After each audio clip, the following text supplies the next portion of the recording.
আজকে দাপড়ে আল্লাহ আল্লাহ খালি দোয়া করে আল্লাহ 300 বছর হায়াত দাও মাগ না আমাদের দোয়া করুন কি রে দোয়া ঘুরে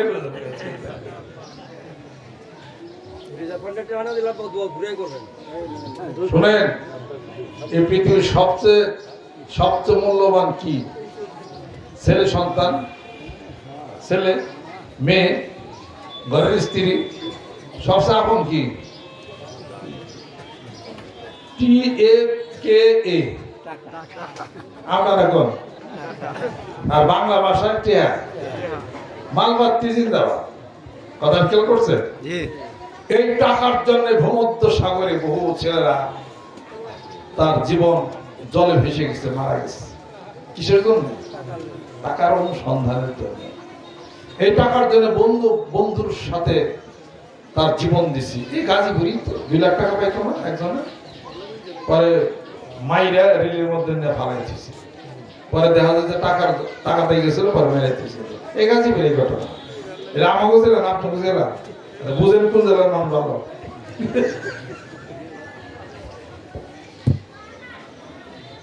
টাকার জন্য পয়সার জন্য পিতা পুত্রে মারামারি হয়, চাচা বাস্তা হয়, ঘরের স্ত্রীর সাথে বিচ্ছেদ হয়ে যায়। এই অর্থ হাইরে পাতিক অর্থ, তুই সব অনর্থের মূল। অর্থই জীবনের অর্থ, অর্থ জীবনকে নিরর্থ করে দেয়। নমি গুইয়াম কেস দুনিয়া জুদাবাস বহর করে কেবা শিবা খোদাবাস। টাকা হইলে আল্লাহরে হারিয়ে যাইবেন, টেয়া ছাড়া আল্লাহরে পাইবেন না। গুলিস্তান ঘুরতে ঘুরতে লঙ্গি নষ্ট হয়ে যাবো, টেয়া ছাড়া মুখ ধর পারবেন না। কথা ঠিক কিনা? গুলিস্তান যাই ঘুরে আমার মুখ ধরছে, টেয়া দেন। মোতার জন্য 5 টাকা আর বড়টার জন্য হলো 10 টাকা। টাকা ছাড়া পারবেন মুখ 10 টাকা। সব জিনিসের দাম অবশ্য আমি জানি না, কেলে আমি তার ওই কাম করি নাই। আগে 10 বছর আগের কথা কইতেছে। যেখানে যান টাকা ছাড়া কাজ হইতে না।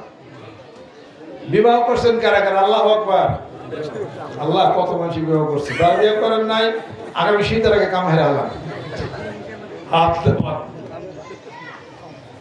বিবাহ করে গেছেন তেলে না, কিছু টাকা পকেটে নেন নাই, পোলদারের কিছু দেন নাই। একজন জুতা হারিয়ে গেছে, জুতা নিয়ে গেছে, ঘরে টিয়া দেন নাই। শাহ নজর করছে, আয়না দেখে তার টিয়া দেন নাই। হাত ধসে তার টাকা দেন নাই। হলুদ মাইছে হের টাকা দেন নাই। ঘটনা কি এটা? সব জায়গায় টাকা লাগে, আল্লাহরে পাইতেও টাকা লাগে। আমি কই না, আল্লাহ আল্লাহ ইন্নাল্লাহ আশতারা মিনাল মুমিনিনা আনফুসাহুম ওয়া আমওয়ালাহুম বিআন্না লাহুমুল জান্নাহ। আল্লাহ রাব্বুল আলামিন বলেন, এই পৃথিবীর বুকে আমার মুমিন বান্দার নিকট থেকে আমি 2টি জিনিস কিনেছি। অর্থাৎ আমার মুমিন বান্দারা আমি আল্লাহ রব্বুল আলামিনের নিকটে 2টি জিনিস বিক্রি করেছে। একটা হলো তার জান, তার মাল, তার জীবনের উপার্জিত টাকা, আর হলো তার পয়সা এবং তার জীবনের হলো রক্তটা, তার জানটা। আল্লাহ পাক বলতেছেন, আমার মুমিন বান্দা আমার আমাকে জান দিবে, টাকা দিবে, মাল দিবে, আমি আল্লাহ রব্বুল আলামিন তাকে হাসরের ময়দানে জান্নাত দিয়ে দিব। জোরে করুন সুবহানাল্লাহ। আমি কি করি? চাই না আল্লাহ। সূরা আল ইমরানের মধ্যে আল্লাহ পাক ঘোষণা করেন, লান তানালুল বিররা হাত্তা তুনফিকু মিম্মা তুহিব্বুন। আল্লাহ রাব্বুল আলামিন বলেন, ও মুমিন বান্দারা শোনো, তোমরা যেই পর্যন্ত ফরজ না, ওয়াজিব না, নফল দান আমি আল্লাহর রাস্তায় দান না করবে, তোমাদের টাকা পয়সা উপার্জিত অর্থের এক অংশ না দিবে, ততক্ষণ পর্যন্ত কল্যাণ প্রাপ্ত তোমরা হবে না। বলবেন, ও আপনি তো টেয়া দাম লাগবো না। আমি আমার দরকার নেই, কে আমার 3.5 কেজি চাল লাগে মাসে, সুবহানাল্লাহ। আর 2 কেজি গোলাল লাগে, সুবহানাল্লাহ। 30টা ডিম লাগে, প্রতিদিন 1টা করে ডিম খাই। তো কানার ভাই অন্ধ খায়, রিক্সালাও খায়, একটা ডিম খায়, আজকে একটা ডিম খাইছি, গেল 7 দিনে একদিন দুধ খাই, দুটা খেজুর খাই, 1 চামচ মধু খাই, তাতে আমার মনে হয় রিজার্ভ ফান্ড করার দরকার, তাই না? আমার কোটি টাকার দরকার নাকি? ঘটনা কি বুঝতে হবে না? বেশ ভালো কথা। দেন না মানে পিসাবও দেন না, দরবারও দেন না, কোন জায়গায় দেন না। দরবার মানে দরবারে আপনি আছেন না। আপনার যে উপার্জিত টাকা পয়সা যা আছে কোন জায়গায় তো দিবেন নাকি জমা রাখবেন? জমা রাখলে কি বনের খাতায় না। আল্লাহ পাক বলেন তোমাদের কি হয়েছে, নেকের রাস্তা তোমরা কেন দান করো না? আর অন্যটা তো আল্লাহ পাক বলছেন কল্যাণ হবে না তোমাদের যে পর্যন্ত তোমরা দানের হাতে না বানাইবা। এই আয়াত শরীফ যখন নাযিল হয়ে যায়, এক সাহাবী 12,30,000 দিরহাম তার এক খেজুর বাগান বিক্রি করছে, বর্তমান টাকা হলো 30 কোটি টাকা। আল্লাহু আকবার। বিক্রি করে তার মুসলমান ভাইদের মধ্যে সব ফিরিয়ে দিয়েছে। আল্লাহ নবী সাল্লাল্লাহু আলাইহি ওয়াসাল্লাম শুনতে পেরে বলেন আলহামদুলিল্লাহ, তুমি জান্নাত ক্রয় করেছো। সুবহানাল্লাহ। হেদিসে কেন আল্লাহ নবী সাল্লাল্লাহু আলাইহি ওয়াসাল্লাম জানে সাহাবারা আছেন, কতছেন যে তোমার নেকের রাস্তা দান করবে, কে কত দিবে? ওসমান গনি রাদিয়াল্লাহু তাআলা বলেন যে আমি 100। পিছনে তাকাইছে, ওসমান হেনেও গেছে, এর আসলে আমি 100। বায়ে তাকাইছে, এই সাহাবে তোমরা কত দিবে? আমি 100। সামনে কইছে, এই সাহাবে তোমরা কত দিবে? আমি 100। ওসমান রাদিয়াল্লাহু তাআলা জোরে কোন সুবহানাল্লাহ। বাইরে থেকে গেছে, ইয়া রাসূলুল্লাহ আমার দান হয় না। বাইরে থেকে গেছে, সোনাটা যাকে শানছে নিয়ে আসছে। বিবি কইছে বড় মহাজন পাইছে আজকে, রাসূল দরবার সব হাজির করে দিয়েছে। তারা দিছে কেন? তারা করছে কেন? আপনি দেন না। আপনি রিজার্ভ ফান্ডের দরকার নাই, আপনার যে খুঁটিটা দেন তাও দরকার নেই, কোনোটারই দরকার নাই। আপনি আমার দিবেন, আমার দরকার না, আপনার দরকারের জন্য আপনি দিবেন। আমারে না দিলে, দরবারে না দিলেও আপনাকে কোনো জায়গায় দিতে হবে। এলাকার মসজিদে দিবেন না, এলাকার গরিবদেরকে দিবেন না, আপনি যাকাত দিবেন না, ফিতরা দিবেন না, নাকি না মাল ধন সম্পত্তি সব জমা করে রাখবেন। কোনো না কোনো জায়গায় দিতেই হবে। দেওয়া মাইন নাই, কথা ঠিক কিনা কর? দেওয়া যদি মাইন হয়, জমে যদি থাকেন, তাহলে আল্লাহ পাক কি বলেন? আল্লাযীনা ইয়াকনিজুনা যাহাবা, যারা স্বর্ণ জমা করে রাখলো, টাকা জমা করে রাখলো, কৃপণতা যারা করলো, হাসরের ময়দানে কবরে হুরাইশ নামক সাপ ধারণ করে তার সঞ্চিত টাকা পয়সা তার বুকে, মাথা, কপালের মধ্যে ধ্বংসন করতে থাকবে। এই বিপদ থেকে পরিত্রাণ চান কোন কোন ব্যক্তি? আল্লাহ। কথা বলতেছিলাম, পিছের ল্যাঞ্জা মনে আছে? ল্যাঞ্জা মনে আছে? এই ল্যাঞ্জাটা হলো কি? আল্লাহ মানুষ বানাইছে, মানুষ আল্লাহরে চাওয়ার জন্য, পাওয়ার জন্য। আল্লাহ বলে একটা শক্তিও দিয়ে দিলাম, আমি তোর মানে আমার ইবাদত করে আমার কাছে আবি। কিন্তু আবি কেমনি করে? কিছু মাল দরকার আছে না নাই? কিছু শক্তি দরকার আছে না নাই? কিছু পাওয়ার দরকার আছে না নাই? ওই পাওয়ারের নাম হলো আমানতের ভার। জোরে কোন সুবহানাল্লাহ। সেই আল্লাহ পাক মানুষকে আমানতের ভার তার ভিতরে প্রবেশ করাইছেন। ওটা হলো সুপ্ত, ওটা হলো গুপ্ত। ধ্যান খেলের মাধ্যমে মহান মাবুদের নাম দিয়া, আল্লাহর জিকির দিয়া, সকালে জিকির, দুপুর বিকালে জিকির, সন্ধ্যায় জিকির, বেলা ওঠার আগে জিকির, বেলা ওঠার পরে, বেলা ডোবার পূর্বে, বেলা ডোবার পরে। ওয়ায়াতাফাক্কারুনা ফি খালকিস সামাওয়াতি ওয়াল আরদ।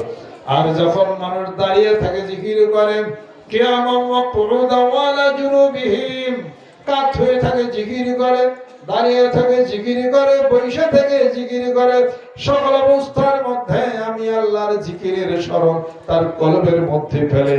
কলব থেকে একটা শক্তি বাহির হয়, একটা নূর বাহির হয়, যে আলোর মাধ্যমে আমি, যেই চোখের মাধ্যমে আমি আল্লাহর নূরের মাধ্যমে আমার বান্দা দেখে।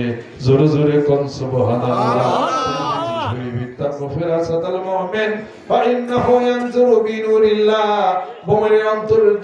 দূরদৃষ্টিকে তোমরা ভয় করো। একজন মুমিন ব্যক্তি আল্লাহর নূর দ্বারা দেখতে পায়। জোরে কোন সুবহানাল্লাহ। কি বোঝা গেল? মানুষ বানাইছে দুনিয়াতে আল্লাহর ইবাদতের জন্য, ইবাদত করে করব, শক্তির দরকার, আমানত দিচ্ছে।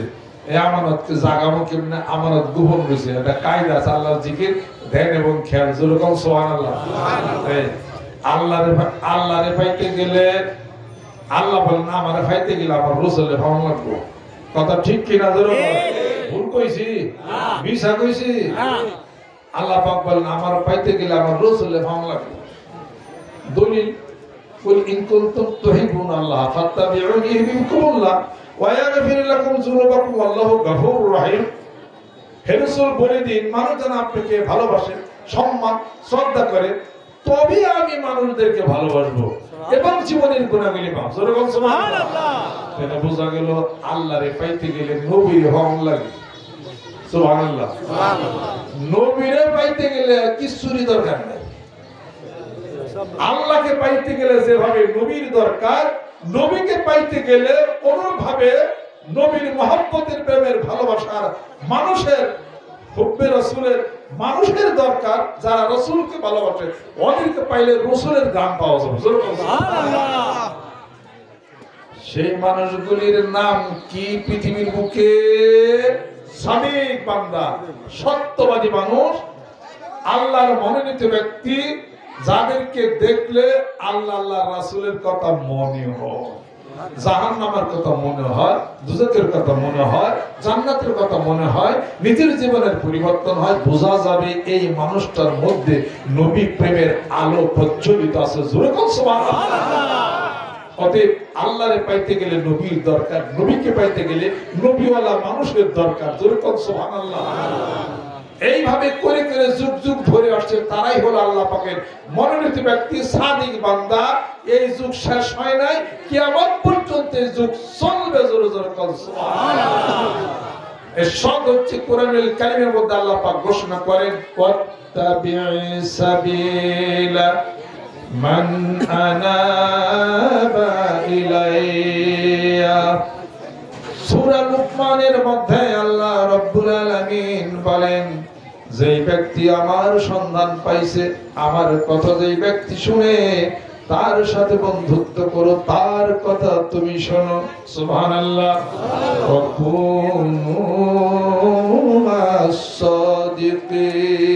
সাদিক বান্দা পৃথিবীর বুকে যারা আছে তাদের সাথে তোমরা বন্ধুত্ব করো। যেই ব্যক্তি ভালো, যেই ভদ্র, বকা দেয় না, খারাপ নাই, ফাহিশা নাই, জুলুম করে না, অত্যাচার করে না, মারামারি করে না, আর খুনাখুনি করে না, আর কাউকে হাত দেয় মারে না, এমন মানুষ যারা আছে, ওয়াদা খেলাপ করে না, এমন মানুষ যারা পৃথিবীর বুকে আছে, আমার বন্ধুর সাথে প্রেমের রশির বন্ধন লাগাইয়া দিছে, তারা হলো সাদিক বান্দা। তাদের সাথে বন্ধুত্ব করে না। সুবহানাল্লাহ। আমার মনোনীত ব্যক্তি যিনারা আছেন দুনিয়ার বুকে, যারা নাকি আমি আল্লাহরে তালাশ করে, আমার বন্ধুরে তালাশ করে, আমি ঘোষণা করে দিছিলা খাউফুন আলাইহিম ওয়ালা হুম ইয়াহজানুন। কোনো চিন্তা নাই, কোনো ভাবনা নাই, তারা হলো আমার মুকাররাব বান্দা। জোরে কোন সুবহানাল্লাহ। তাদেরকে তালাশ করো। কিয়ামত পর্যন্ত রিসালাত হবে না, নবুয়ত হবে না, কিয়ামত পর্যন্ত সাদিক বান্দারা ভালো মানুষ থাকবে। আল্লাহ পাকের তালাশ করে রাসূলের সুন্নতের পাগল তারা থাকবে। আল্লাহর ওলি মনোনীত ব্যক্তি তারাও থাকবে। জোরে কোন সুবহানাল্লাহ। রিসালাত নবুয়ত বালাশা হবে না। জোরে কোন সুবহানাল্লাহ। লা ইলাহা ইল্লাল্লাহ, লা ইলাহা ইল্লাল্লাহ, লা ইলাহা ইল্লাল্লাহ মুহাম্মাদুর রাসূলুল্লাহ সাল্লাল্লাহু আলাইহি ওয়াসাল্লাম।